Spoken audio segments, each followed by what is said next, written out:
my channel, Actually Autumn. So this is kind of off topic, but actually it's really off topic. But before I just started filming right now, I was thinking how every time you guys see me, I feel like I'm rocking a different hairstyle. You know, sometimes I want to rock my blonde and be Beyonce, and sometimes I just want to rock my natural messy bun and be myself. So this is the real me. I don't know how long it's going to last because I seem to have commitment issues when it comes to my hair. I can never keep my hair the same way for too long, but we'll see how long this lasts. Anyways, today's video is going to be about Love 101 because of everything that's just going on in the world right now. I feel like everyone is just super divided and we seem to not agree on anything. So I just thought we could all use a crash course on love. Now, religion can be pretty divisive, and more specifically I'm talking about Christianity in this video. I know there are plenty of different denominations within Christianity. You know, even though we all believe in Jesus, we don't all necessarily believe the same things. And you know, when it comes to all the different denominations, sometimes we can be pretty judgmental, you know, if we don't agree with what another denomination believes in and whatnot. But we can also be pretty judgmental to non-believers. We're just judgmental to everyone. And this is coming, you know, from a personal place because I've seen this personally and I've been this person unfortunately as well. But you know, as Christians, when we encounter people who don't necessarily believe the exact same things as we do, or maybe they do believe the same things but we don't agree with their lifestyle choices, or we feel like they're not living up to a certain standard, we can come across as not the most loving people. And because of that, I just want us to be more cautious about our interactions with people.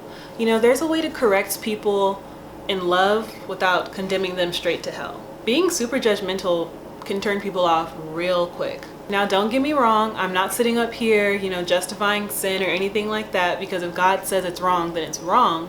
But I just want us to be better about extending grace and mercy to others the same way that Jesus continually extends it to us, because all of us have sinned and fallen short of the glory of God. It reminds me of one of the many encounters Jesus had with the Pharisees. And for those of you who aren't familiar with the Pharisees, they were this group of men who were just like super adamant about traditions and laws and all this other kind of stuff. And they would always kind of try to test Jesus. And in this passage in Matthew 22, starting at verse 34, the Pharisees are once again testing Jesus, and they basically ask him, you know, "Teacher, what is the greatest commandment of all?" And Jesus replies in verse 37, he says, "Love the Lord your God with all of your heart, with all of your soul, and all of your mind. This is the first and greatest commandment, and the second is like it. Love your neighbor as yourself. All the law and the prophets hang on to these two commandments." And so if you think about it, those two commandments pretty much sum up the original 10. And if you think about it, they're pretty straightforward too. But unfortunately, sometimes we get like the Pharisees and we just like to nitpick at everything. When in reality, Jesus told us that greatest two commandments are to love God with everything we got and then to love others. In my opinion, well, it's really kind of common sense too, I guess, but you can only give other people what you already have. So I know y'all have heard the saying, hurt people are the ones who hurt people, which makes sense because, you know, if you're angry and you're bitter and you got all these other kind of issues, you're not going to really be able to love other people, truly love other people, because you don't really have love on the inside of yourself. So this is why I just encourage everyone to spend time with God, have a relationship with God, because I just feel like it makes the second commandment even easier. You know, when you fill yourself up with God and learning about Him, learning His word with worship, you know, you're filling yourself up with love because God is love. I feel like this is such an elementary school message, but it's true, and I feel like it's needed as well. But you know, when you're filling yourself up with God and all of His word and all that stuff, then you're able to pour back into other people because that's what you have on the inside of yourself. And before I end, I just want to clarify that I am not telling you all to stop encouraging people to live a life that's pleasing to God, because it's not at all what I'm doing. I'm just telling you to be cautious about your approach, because I know that there are people in this world who never ever want to have anything to do with Christianity ever again because of an experience they had either within a church family or with a specific person who considered themselves a Christian but didn't show them love. You know, they judged them, they condemned them, they were mean. And I think that's really heartbreaking, especially considering that Jesus told us before he ascended back up to heaven that he wanted us to go out and make disciples out of the rest of creation.